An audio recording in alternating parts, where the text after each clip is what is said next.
Okay, everybody. Okay, everybody. So we have a newspaper. Okay, it's just been come to our attention that there is a hostage situation going on in Sydney at this moment in time.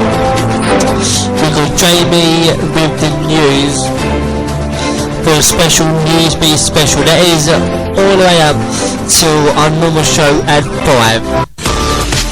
Okay, so everybody, in case you just joined us, Jamie's going to be doing you a special Newsbeat special. This is on a hostage situation in Sydney. It's been going on for quite some time. 20 or 30 hostages at the moment. People are escaping.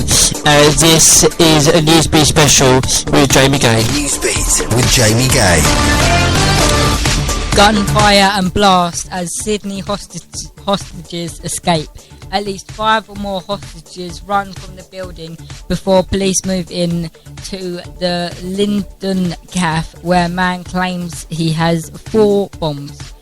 A barrage of heavy gunfire and several explosions that have been heard at Sydney Cafe as police move on a hostage situation in the city's central business district. At least 5 or more hostages escaped from the Linden Cafe in Sydney's central business district and has been surrounded by police for more than 17 hours. There was then a series of loud explosives and splashes. 2 police officers were seen on TV footage moving towards the building's entrance. Alarms were heard ringing as another hostage was brought out by police. More ambulance and police crews were then sent in. This is footage of Sydney.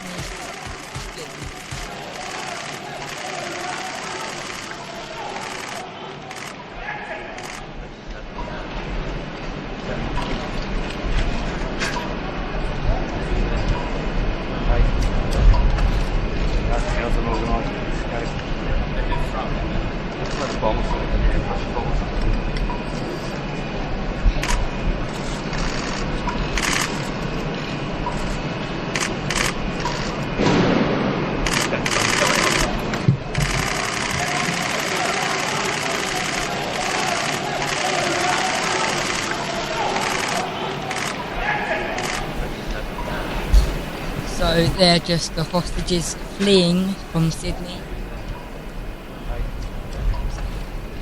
Police trying to help the hostages as best they can.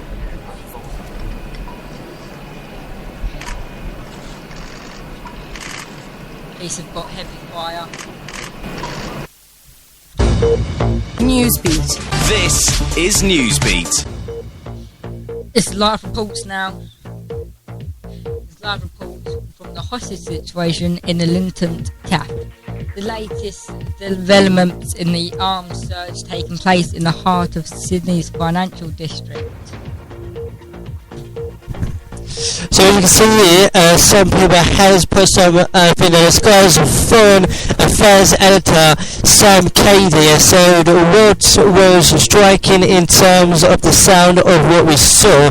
Glass was blasting out of the building during that, and obviously it's very badly, in very badly heavy body armour as we falling and even being hit. That was 3 minutes ago, so this is literally up to date live. Sources here. Also, we've got. Where do we know from? Also, we've got some of the families of the hostages are not far from the scene, and it is understood that they can hear a loud gunfire and blast.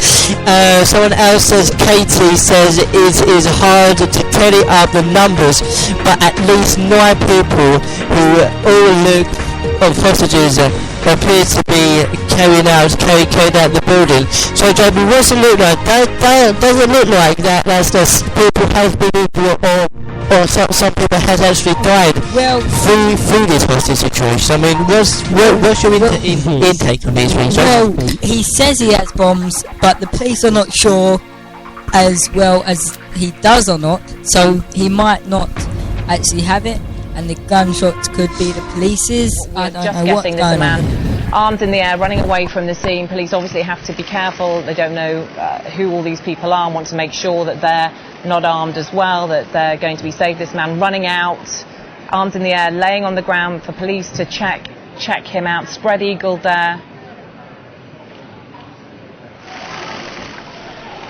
And again, this is the scene, one of the entrances to the cafe just a few minutes ago. 5 people, we think, escaped or were freed early hours of the morning in Sydney.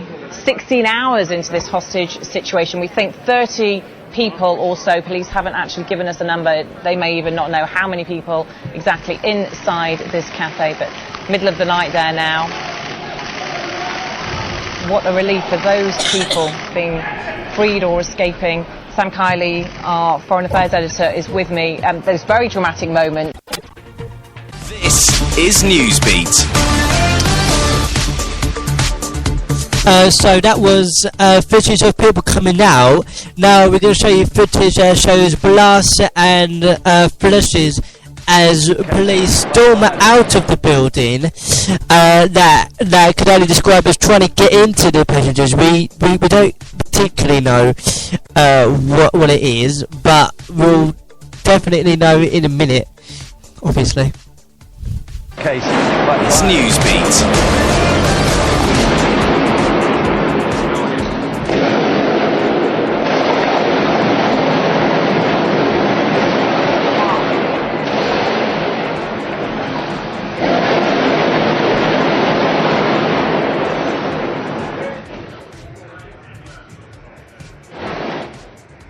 We're just going to leave those pictures because we don't want to broadcast anything that would be that we wouldn't want our viewers to see, and we're going to bring you those pictures in a moment when we can just check that we're showing things that are not too disturbing for you to see. But you heard there a loud gunfight going on. This is Newsbeat. Okay, in the last couple of minutes, we'll do the end of the report. The gunman has shown himself, but has still got hostages in the situation. But before we do that, Jamie, I'll leave it on with the loud blast inside the cafe. There we go. Loud blast can be heard coming from Linton Cafe, followed by a barrage of ammunition sounds and a lot of bright flashes.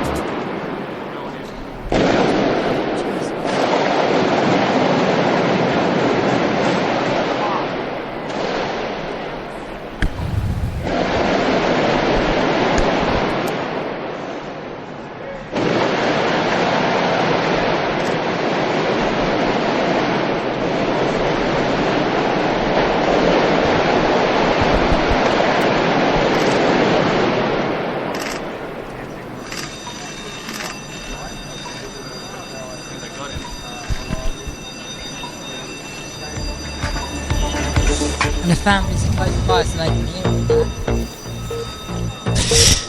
Okay, we need you to get involved as well. Let us know what you do. We'll give you live updates, any breaking news we have during the normal episode of SJ Radio from 5 to 8. If you have any other information, if anything else comes live, we'll interrupt anything we've been doing during that.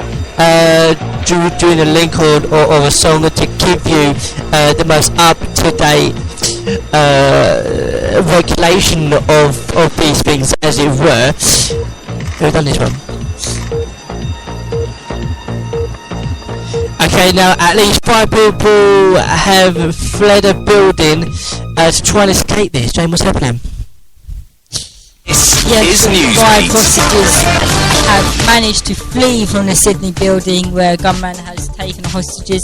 Now, I don't know if they've been fleed or let go or allowed to go, but they have certainly run out in panic. They have not said anything yet, I don't think, about the events that gone in. They have run around backside.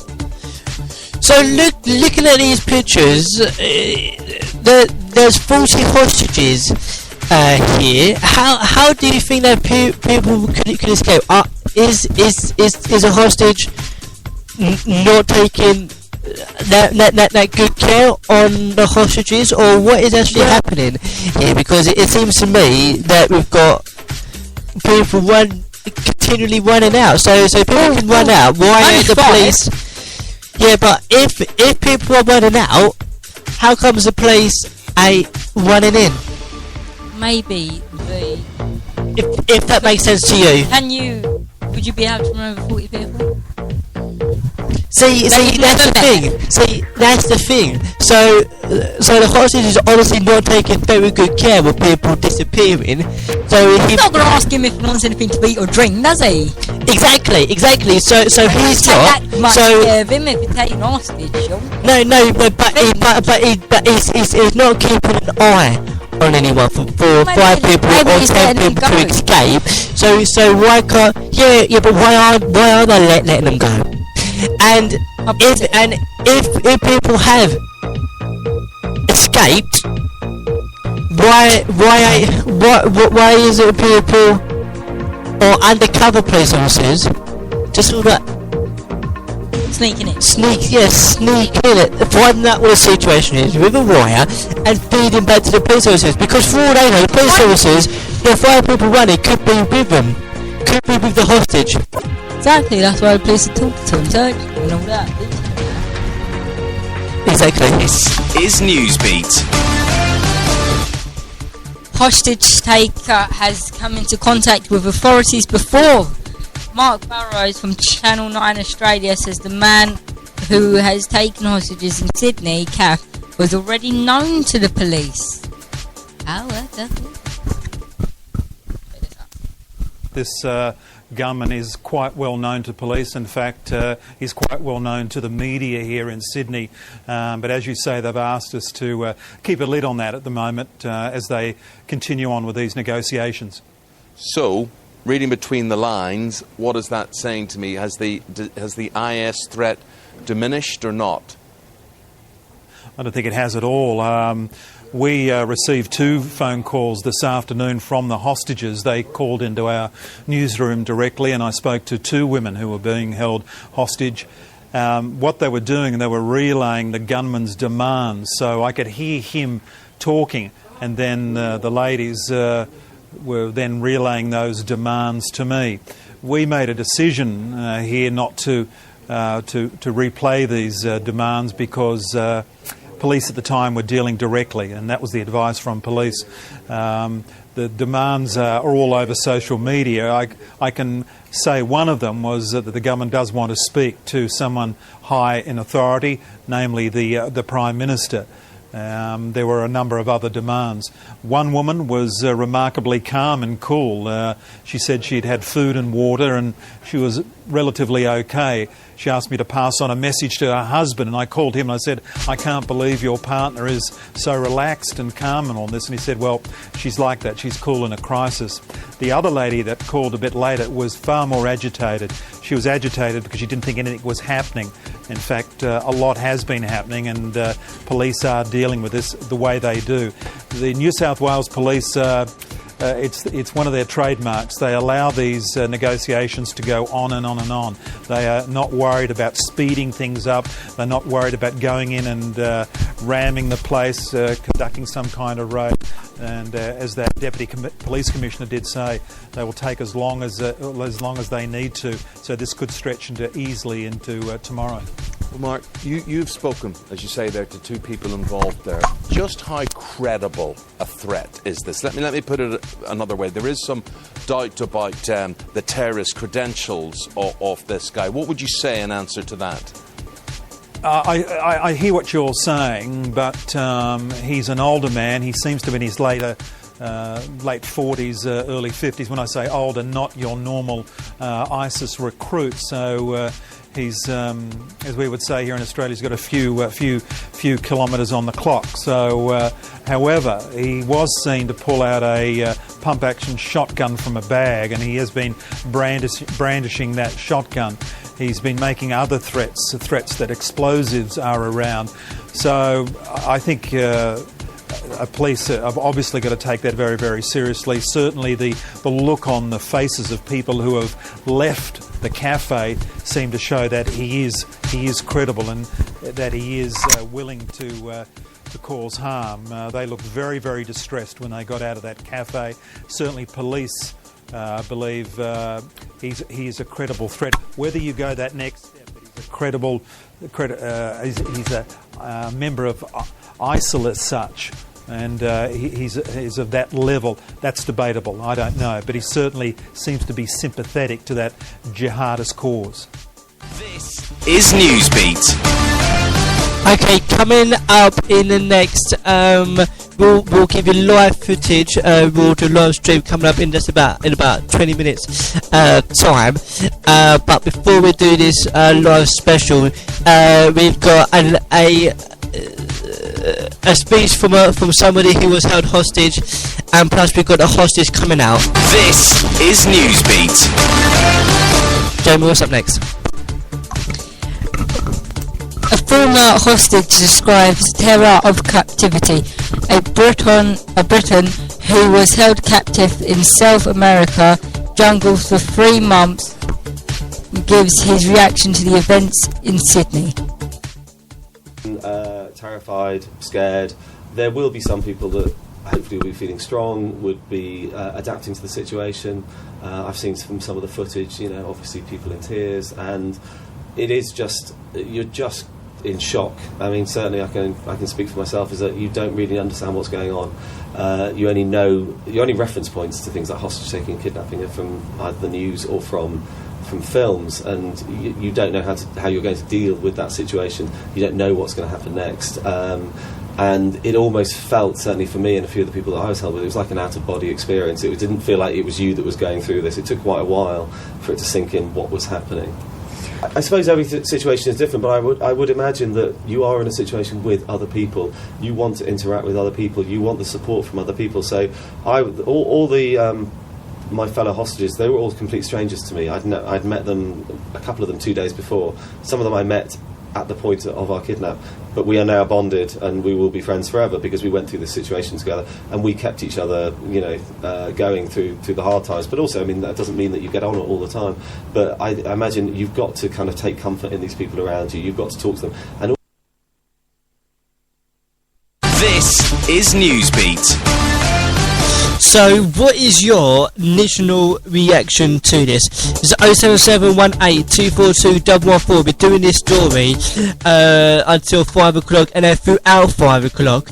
If you've got any information whatsoever, don't forget to chat us on Spreaker or call us 07718242114. We'll try and get your views on as quick as possible. Now, during the last couple of minutes, 7 News has said that 5 people were carried out of the building on stretchers, and the whereabouts of the subject is not yet being revealed. So in the last couple of minutes, the subject has come out of the building, and it seems to be having someone else. Now the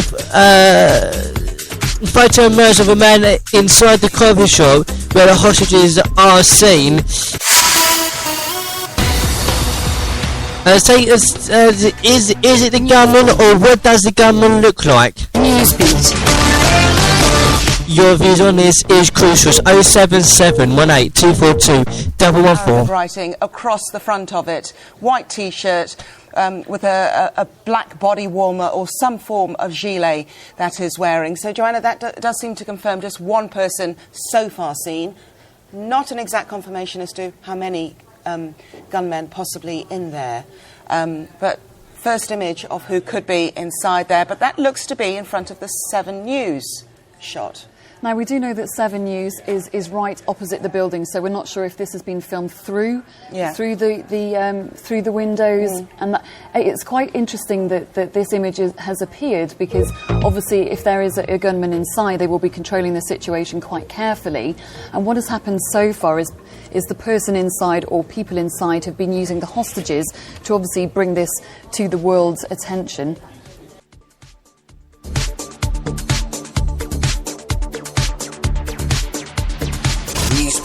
with Jamie Gay.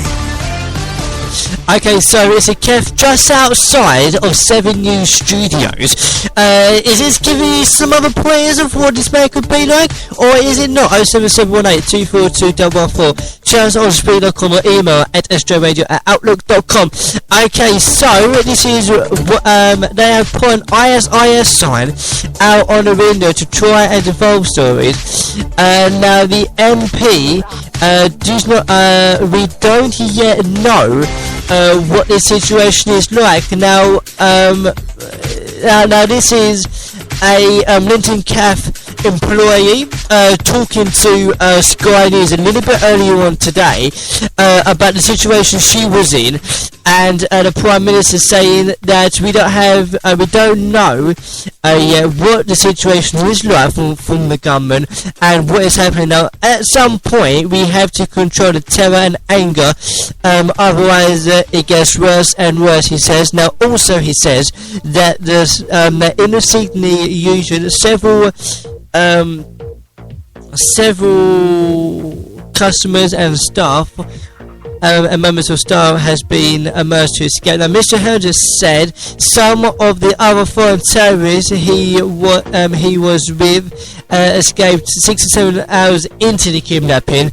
We'll give you that story a little bit later on and the immersion of that story. Also, the government takes hostages in Sydney as well. We'll do this as well. Now, Mr. Hodges has realised, along with 4 other hostage situations in December 2003, when rebels held up to the miners, he described the impact of coming out alive of the hostage situation. Well, that a little bit later on, but first, this is they put ISIS signs out on the window, and the PM Albert speaking. This is Newsbeat. I was seeing my other colleague who was at the other window. She's quite a quiet girl, but she's so lovely, and she's always bringing in something for someone's birthday or for Christmas. Everyone baking for people and, you know, making cookies and stuff and bringing them in and sharing her food, and just to see her standing there with her arms up, with her arms just looked like they were just getting so heavy. And I could see her crying and wiping away tears, and she just looked like she was shaking, and it was hard to hold her arms up, and it's just really hard. On the first run into the building, the lady was standing there knocking on the glass, trying to get someone's attention, trying to get into the doors. I actually did 3 loads up and down the stairs, looking into the Lint building. And on the third run, I was looking in there, wondering what the problem was, why she didn't go somewhere else to get a coffee after she'd been told, you know, you're not getting inside. And then, obviously, the gunman or the alleged offender opened a bag up and revealed a gun to her to get rid of her. And she went running down the stairs, she said, gun in the blue bag, and I was out in the Martin Place. Yeah, I saw the gunman, yeah. He was quite tall, probably late 40s, had a long white sleeve shirt on with a black vest. He was very calm. He was just pacing. He was looking out into the lift well. And I could see the people, the customers, still sitting down at their tables. They were still drinking, but I'm not sure how alert they were to what was going to go on or what was going to unfold. But they were locked in, and they were where they were locked in. I then looked and saw a policeman on the at the edge of the foyer, and he sort of yelled at me to get out. I walked towards him, and he grabbed me and ushered me pretty quickly around the corner. Probably 150 barristers maybe in there, that sort of number. And they could still be in there? As far as I'm aware, they are, yeah. Is there any sort of escape route? Is there any back way out of the place for them? There's a fire exit that you could get out of if you knew how to get out, but I don't know whether the police have sealed that off now. I don't know. Well, the thing is, they've got people against the windows with their hands up, and they've obviously got some sort of armoury in there, and they can't move. So these people are standing near windows where people can see them. This is... There was one guy walking around with a hat and a beard, and he was just walking around just there, and I think I saw my manager there. And then I was talking to another guy. He told me it was armed robbery, and then that's when the police showed up, and then they cordoned off the whole area, and then that's when everyone inside put their arms against the window, like hands up, and then they put an ISIS sign up. on the window. Well, I got off the phone after about 5 minutes sitting outside the cafe, and a woman was summoning police. She had the phone to her ear. 3 police on motorcycles arrived and some others on foot very quickly, and she was telling them that she'd gone to go inside the cafe, and the glass sliding doors, the automatic glass sliding doors that normally open that allow you into the cafe, had been disabled and shut. She initially thought perhaps the cafe's closed, then she realised something was going on inside.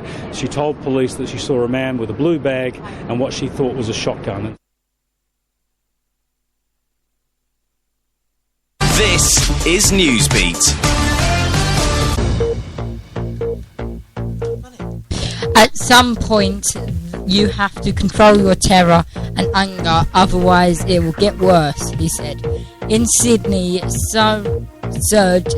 several customers and members of staff has managed to escape. Mr. Henderson said some of the other foreign tourists he was with managed to escape 6 or 7 hours into the kidnapping, but others who tried to escape further into their ordeal was later captured and treated cruelly. It takes a kind of person who could do that escape, and he said the situation has to be right. You're putting your life in danger, he said. Mr. Henderson was released along with 4 other hostages in December 2003 when the rebels handed them over to the medicals. I'm trying another video now. His intentions unclear, the threat all too obvious. From the moment those inside the cafe were forced to stand by the window with their arms raised, it was obvious they were being held prisoner, not simply caught up in an armed robbery. Witnesses had seen a man with a gun going inside. His motivation became apparent. A flag with Arabic writing was displayed, the Shahada, an Islamic declaration of faith, though not, as initially thought, the same flag used by Islamic State militants. Staff as well as customers are trapped inside. One employee turned up for work but couldn't get in. I walked up to the door and then everyone was sitting down and the door was locked, which is pretty weird because it's never locked. And there was one guy walking around with a hat and a beard, and he was just walking around just there, and I think I saw my manager there. And then I was talking to another guy. He told me it was armed robbery, and then that's when the police showed up, and then they cordoned off the whole area, and then that's when everyone inside put their arms against the window. The cafe is in the heart of Sydney's central business district. As armed police swarmed through the streets around it, nearby buildings were evacuated. Keep moving. On my way to work this morning when I was trying to get inside and customers were waiting outside, no one knew what was going on. There were closed signs all around the place, and basically a woman just shouted out, "He has a gun," so everyone just started running away like crazy. 6 hours after the siege began, a dash for freedom. 3 hostages ran through a rear exit and were ushered to safety by police. A couple of hours after that, 2 terrified female staff also managed to escape. Their information about what is going on inside will be crucial as police negotiators try to end this situation without any of the hostages being harmed. The gunman appears to be middle-aged, wearing a bandana with Arabic writing. Witnesses describe him having something similar to a pump-action shotgun. A Channel 7 reporter whose offices overlook the cafe has reported around 15 hostages inside and food having been delivered to them. The police say they're in negotiations, but naturally are releasing few details about what, if anything, is being demanded. All police resources are in place. We are dealing with this. We have the best negotiators in the world.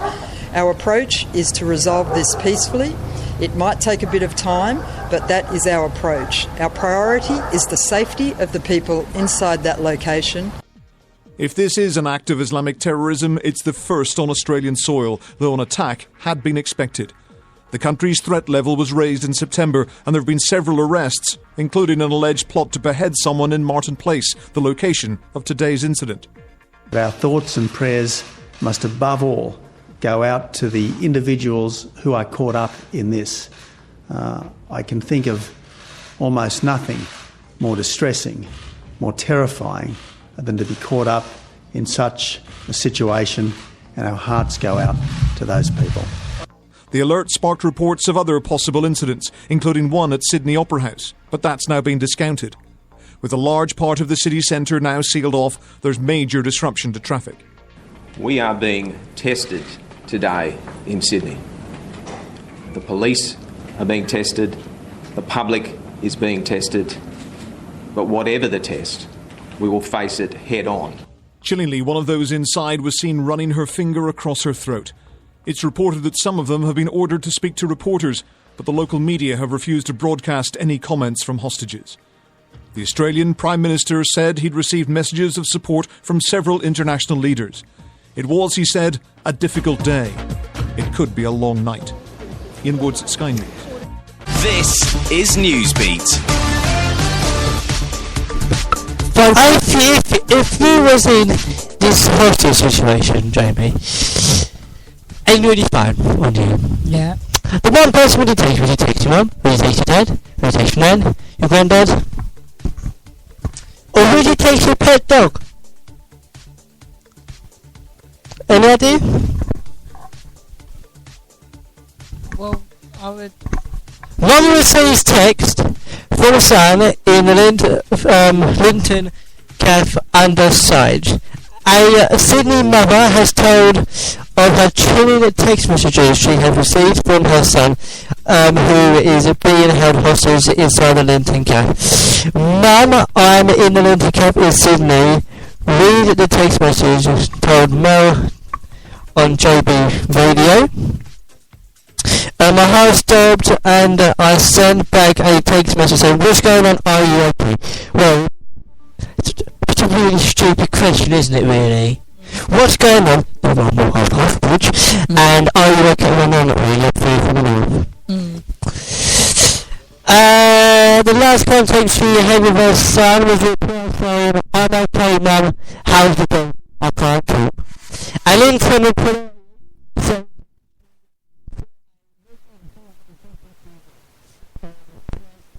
after Linton Cafe in Milton Palace was given over to the alleged victim, and this goes on to Sally Albert also now. So Jamie, this is what people's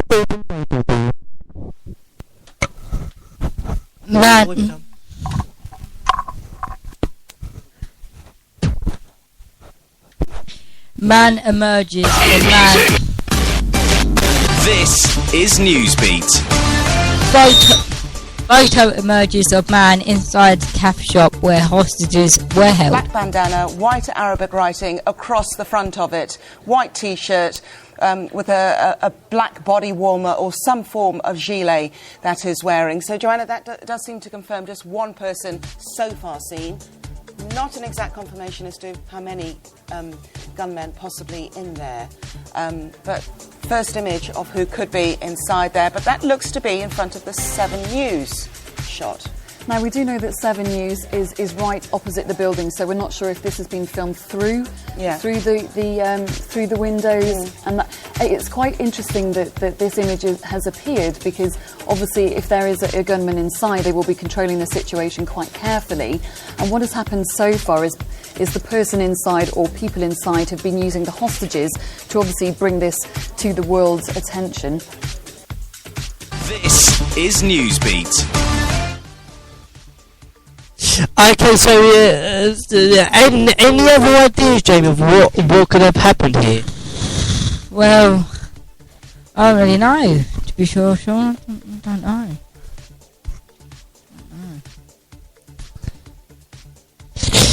Because the footage emerged of the hostage taker, the government has held up to 20 people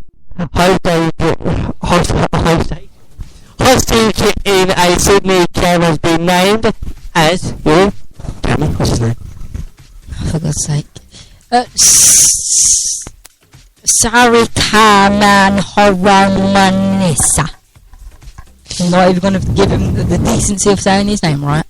He was held up in a cafe in a heart of the city's financial and shopping area for several hours, raising a black Emirates flag and rising human shields on the window. Oh, sorry.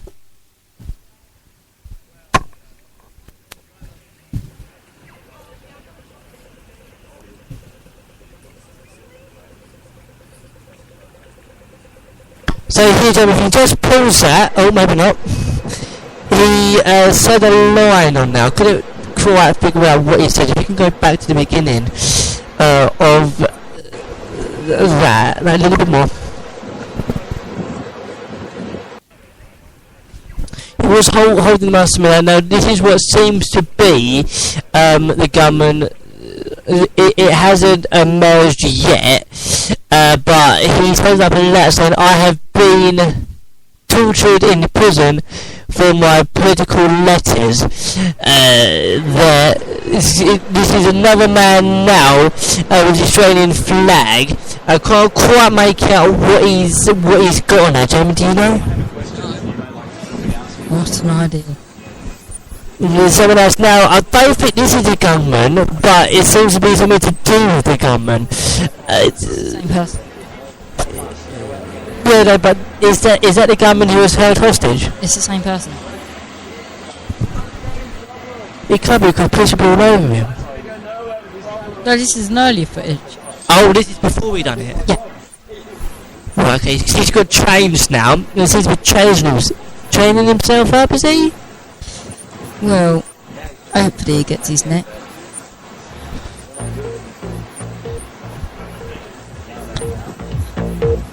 If you just joined us, Jamie's gonna... He's training himself. Jamie's going to give you what seems to be the hostage situation at the moment. In the last couple of minutes, seeing a woman is carried out of the cafe as the stone edge and places... the siege ends. It ends.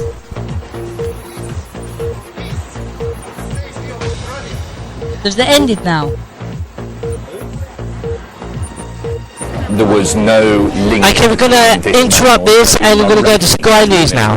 We'll see you at 5 o'clock for episode 137. Such as Islamic State, for example, which was the fear some hours ago when this siege first started. It would look at this stage as though he was operating by himself. As far as we know, at the moment, there was no other hostage taker inside the building. It was him working alone, and that would have made things very difficult for him, and it really put a timeline on offence because there's only so long a man can stay awake for, quite simply. And this was getting into the 15th, 16th hour. He would have been getting tired, and I think when those 5 or 6 people escaped the building just before the police officers went in, I think that might have been the moment when he really lost control. Alistair, thank you. Stay with us here on Sky News, continuing coverage as New South Wales confirm that the Sydney siege is now over.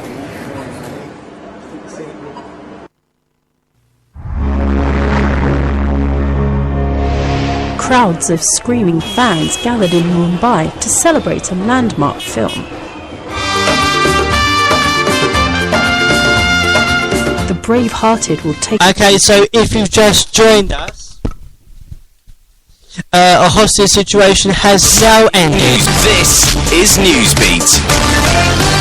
After what seems to be all day and night from 8 o'clock Sydney time yesterday morning, let us run about 2 or 3 o'clock our time in the United Kingdom, right away through to 3:18 in the last 5 minutes, the hostage situation has ended. SUAJ will give you live footage of the situation as it comes to hand, any breaking news of what anything else has happened.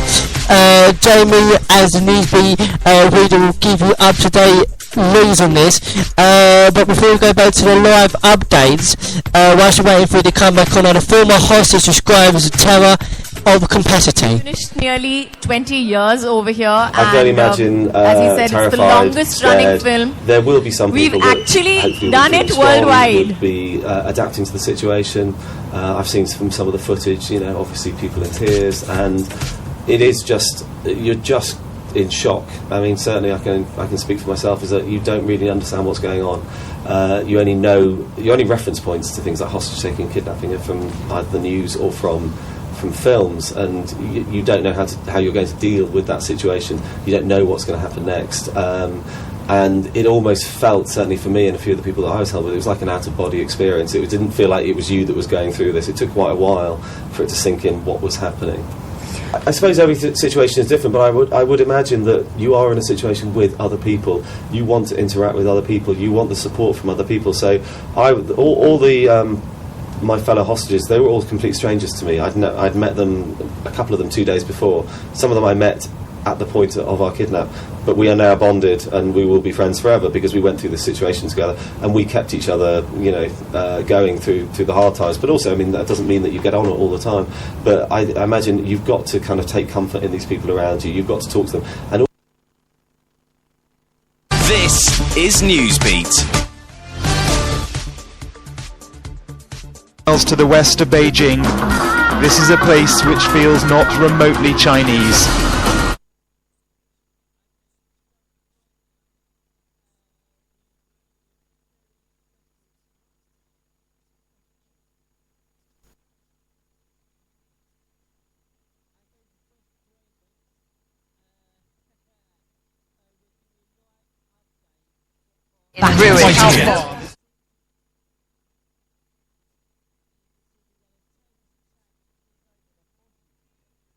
Oh, try muting it. There we go. If you just joined us, we have got a hostage situation going underway. It has now finished. They will give you updates on Sky News. As it happens, wherever the story takes us, it's a Sky News. We'll give you this information. Anything else that emerges as well, we'll give you updates on that as well. Back to Sky News.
They're empty.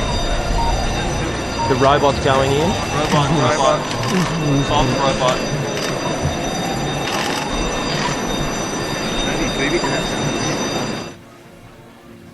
Well, that was footage of how events reached their dramatic conclusion in the heart of Sydney just over an hour ago. A 16-hour hostage crisis brought to an end as we believe commandos stormed that building. We don't know exactly why they decided to bring this to such a dramatic and violent end, but Alistair, we do know that an hour or so before these events unfolded, police allowed the media to report the name of the man who is believed to be the hostage taker, a man well known to police, well known to the media, a self-styled radical cleric. What part do you think that may have played, the fact that he was named so publicly? There were a number of details throughout this operation that the police asked the Australian media not to report. And that includes videos that were sent to local broadcasters made by the hostages passing on the demands of the hostage taker. The other fact was who this person was, Man Haron Moniz, known to the Australian public, known to the Australian police because of his criminal past.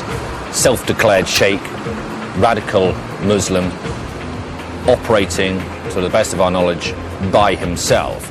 And for the most part, the Australian media, in fact almost in every scenario, the Australian media complied with the requests put on them by the Australian police. And these requests are fairly typical of scenarios like this because they are very delicate situations.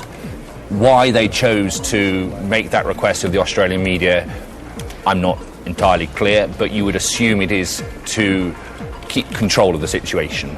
This man has his own motives and he is receiving worldwide coverage for the act that he is carrying out.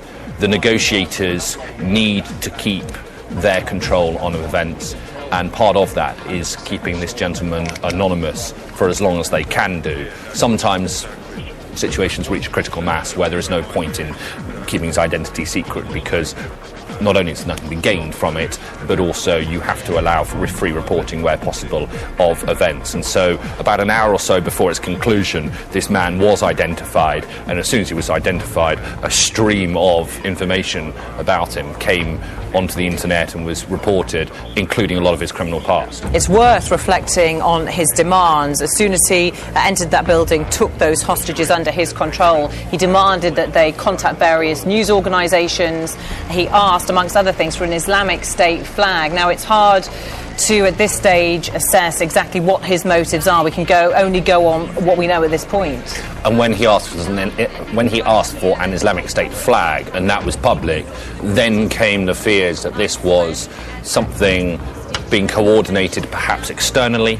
He was operating perhaps with others on behalf of the Islamic State organisation. I think as the hours have worn on, it's clear that whilst he most evidently had sympathies with that insurgent operation, he wasn't operating on their whim, on their behalf. He was operating very much by himself.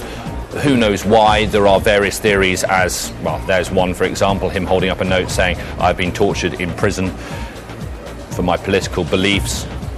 He also lost an appeal last week in court in connection with charges made against him for being an accessory to the murder of his former wife. All these could have played a part in him deciding to take hostages in that cafe. And we don't even know his condition now. We don't know whether he's injured and in custody, or we don't know whether he was killed in the operation to free the hostages. Alistair, thank you. Stay with us here on Sky News. We'll have continuing live coverage as events continue to unfold. The hostage crisis in Sydney, though, is now over. Stay with us, back in a moment with more.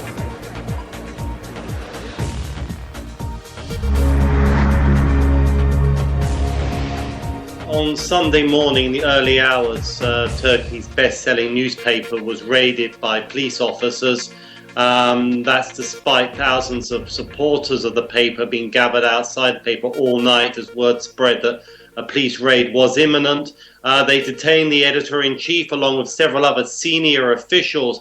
Similar raid occurred against another very prominent TV channel. Again, senior people were arrested there, while there were nationwide raids of, again, media people and also a police chief as well. Now, all of these people are connected, or believed to be connected, to this Islamic cleric called Fethullah Gulen, who lives in self-imposed exile in the United States.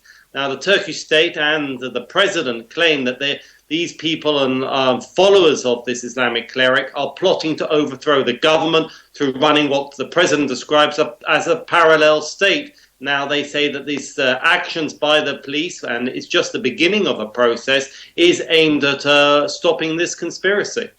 Well, you have to remember that the president also comes from an Islamist background. Now, these two people go back a long time. In fact, in the early years when the president was prime minister of Turkey in his decade-long rule, they were very close allies. And in fact, the supporters or followers of Gulen within the judiciary and the police were key to bringing the Turkish military to heel. The Turkish military were rivals to the Islamist-rooted ruling party, but they subsequently saw their power severely curtailed by a series of court cases. Now, that was achieved by the support of followers of the Islamic cleric Gulen. Now, they fell out, these two prominent people. Some people say the two most powerful Turks in the world, and now they have become mortal enemies. Well, listening to the president last week, he said that he's determined to end this treasonous plot, and they've pushed through some very draconian laws which have just come into effect. Part of the efforts, what the president and the government say, is aimed at stopping this threat to Turkish democracy. So I think people are under no illusions that this is just the beginning of a process which the government says they're determined to follow through, which could lead to hundreds of people, possibly even thousands of people, ultimately being prosecuted or investigated. And this will just add to the divisions within society. The leader of the main opposition, who is no friend of the Gulen, he's been a very pro-secular politician, condemned this, describing these probes as the beginning of a coup and another step towards authoritarian rule, which many people in the world, in particular the European Union, are voicing increasing concerns about.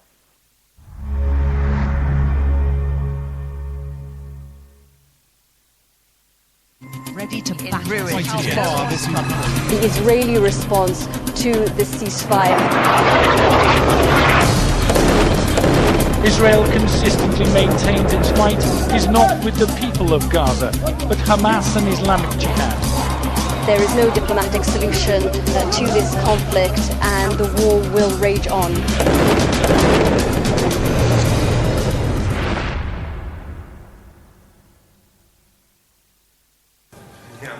Breaking news now, and Australian media are reporting that one hostage has sadly lost their lives as events unfolded there. Also believe the hostage taker has also been killed when these dramatic events unfolded an hour and a half or so ago in the heart of Sydney. We're also hearing on the Press Association, they're reporting that Fairfax Radio has said that police didn't actually plan to storm the building, but were actually prompted to do so when the gunman himself opened fire. But awful news that we believe one hostage has been killed in this operation.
They're empty.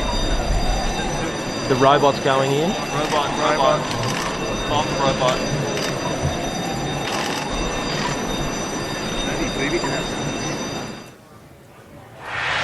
Breaking news from Australia. Australian media reporting 2 people have been killed as this hostage crisis came to an end. One believed to be a hostage, the other the hostage taker. Sky's Lorna Dunkley is standing by and is very near the scene. Lorna, just the news that everybody hoped wouldn't be the case, and unfortunately one person has been killed. It's not clear whether they were killed in the gunfight or by the hostage taker themselves.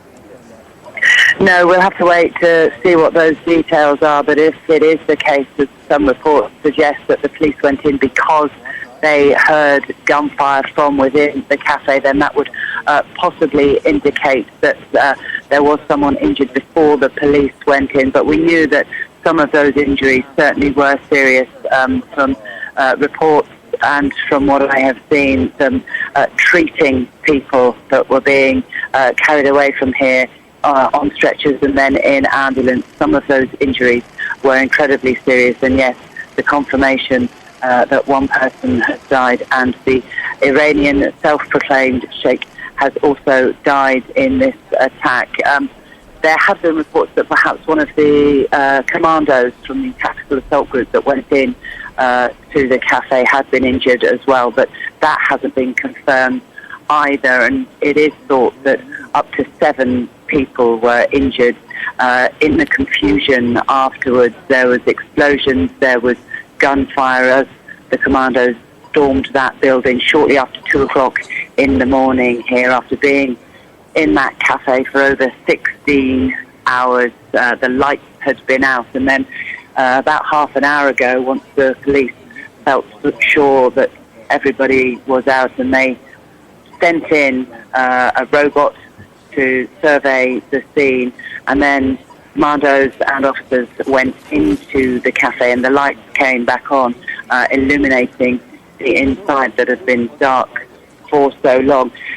There are also unconfirmed reports here that some members of family that had relatives taken hostage inside were inside the police perimeter around Martin Place, that they had wanted to come to the scene to be available to their family members at the end of this siege, and that the police had an area for them within the cordon, and that they had been quite close by when the explosions, very loud explosions, rang out just after 2 o'clock this morning. Yes, the news that nobody wanted to hear, that one of the hostages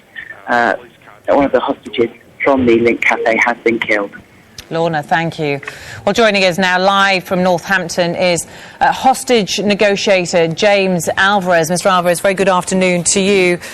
Breaking news, as you just heard there. Unfortunately, very sadly, one of the hostages was killed. We don't know whether or not it was by the hostage taker themselves or in the gun battle that ensued when these events drew to a conclusion. But tell us from your point of view. We understand that from local reports in Australia, police didn't actually plan to storm the building. They were prompted to when the gunman opened fire. What would have caused a breakdown in the negotiations? How do these events work? Well, unfortunately, this is an example of where hostages and others get hurt because a negotiated settlement wasn't possible. That's not to say that the negotiators, the police negotiators, weren't very good. It's just that this whole thing was kind of doomed from the start, I think, given the fact that this seemed like a very amateurish attempt. His demands were not clear. There was the mix-up with the flags. This is obviously a man who is expressing some problems in his personal life and trying to disguise them in some sort of larger Islamist agenda. But the bottom line is that the hostage negotiators would have been working very hard to keep him engaged in conversation, because if you're talking, then you're not hurting the hostages. But I guess something must have happened for the armed forces to have come in and stormed the location that led them to believe that had they not stormed it at that time, there would have been further loss of life. What's the modus operandi for the negotiators? How do they try and talk somebody down, an armed individual holding people hostage who has this list of demands, someone who's been awake for a long time, somebody acting alone? Well, one of the things that the negotiators are there to do is to listen and to try to understand what motivated the kidnapper. If the motivation is clear, then it's possible to perhaps craft a solution that does not include holding hostages. They're also working on the fact that that this is probably a man who feels unlistened to, and so they're gonna try to pay attention to him and to point out other options instead of holding hostages or hurting people.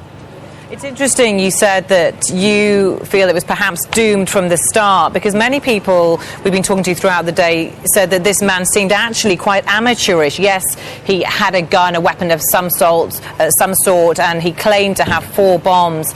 But actually, unlike other situations where we've seen radical Islamists attack people, there wasn't actually any violence from the start, at least. In an ideal world, you don't want violence in the beginning, even if you're a professional. It just makes things a lot easier for you. Violence has a way of making people, to some degree, more unpredictable. And so you don't know how people are going to respond. And so this guy was more dangerous from the very beginning because of the very fact that he was an amateur. Professionals are, because they're professionals, tend to be better at what they do. And this guy was clearly an amateur. We're looking at pictures of people escaping just moments before. In your assessment, and obviously I know you don't have any inside track on this, but do you think that they probably escaped? Do you think the gunman freed them? It all happened so quickly, and I imagine you've been watching our coverage throughout the afternoon. What can you try and piece together from what you've seen? It's entirely possible that the only real outcome of this case would have been what we call in the States suicide by cop. In other words, the gunman has made his position clear. He's communicated what he wants to communicate. He allowed the hostages to let whatever information out that he wanted. But he knew at the end of the day that the only outcome was going to be this, given his state of mind. In other words, he forced the authorities to shoot and kill him. We know that this man's very troubled history and his contact with police. We know that not only was he a self-styled radical cleric, he also was accused of the attempted murder of his former wife. He was up on sexual assault charges. Given that he had a history with the police and he clearly craved attention, we've got footage of him filmed outside a court when he's walking around with a placard on his body. Did that make the job harder for negotiators, or possibly easier that they did know so much about him, that they had a picture of this man already? Well, this is one of the things that negotiators have to figure out. Are they talking to a true believer who's committed to the cause of Islam, or are they talking to somebody who's just using Islam as a cover to justify his own negative impulses? The point is that the negotiators, I'm assuming, would have figured this out relatively early on and tailored their negotiations to meet the need. Fascinating to talk to you, James Alvarez. Thank you very much for your analysis. Well, breaking news in the past few minutes. Australian media have reported that, tragically, 1 hostage has lost their lives in the early hours of this morning, and also the hostage taker himself also killed. Stay with us here on Sky News, continuing coverage.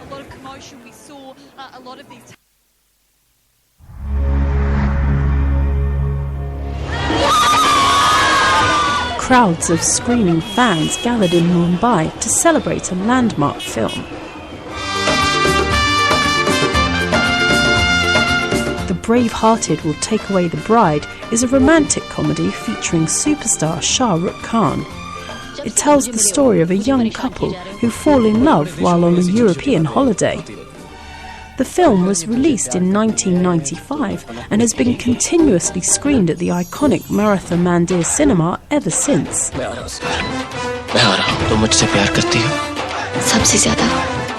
On Friday, it completed its uninterrupted run of 1,000 weeks, making it the longest-running film in Indian movie history.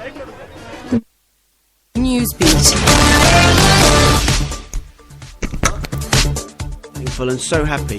There are no other filmmakers or actors in the world whose film has run continuously for 20 years. I thank you very much for appreciating this film. We finished nearly 20 years over here, and as he said, it's the longest running film. We've actually done it worldwide. It's in the history of mankind.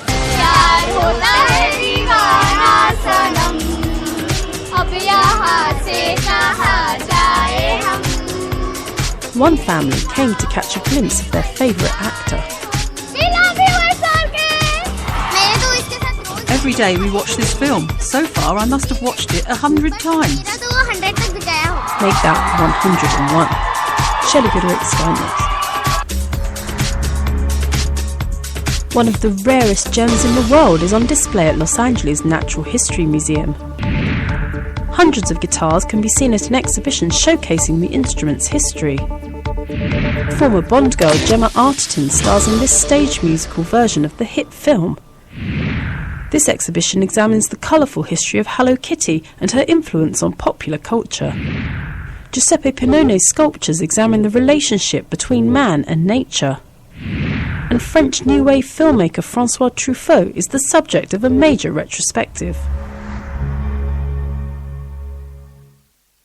Ready to battle. There is an unmistakable sense of urgency over what to do about the group calling itself Islamic State. But IS has gained ground at breathtaking speed. If you threaten America, you will find no safe haven. Barack Obama wanted to be remembered for finishing 2 wars. Instead, he's being drawn deeper and deeper back into one. Ready to battle.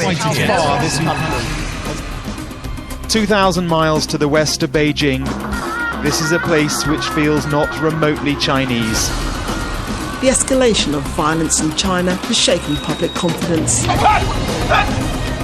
If religious extremists are among this population, their efforts to recruit are only being made easier.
They're empty. They're empty.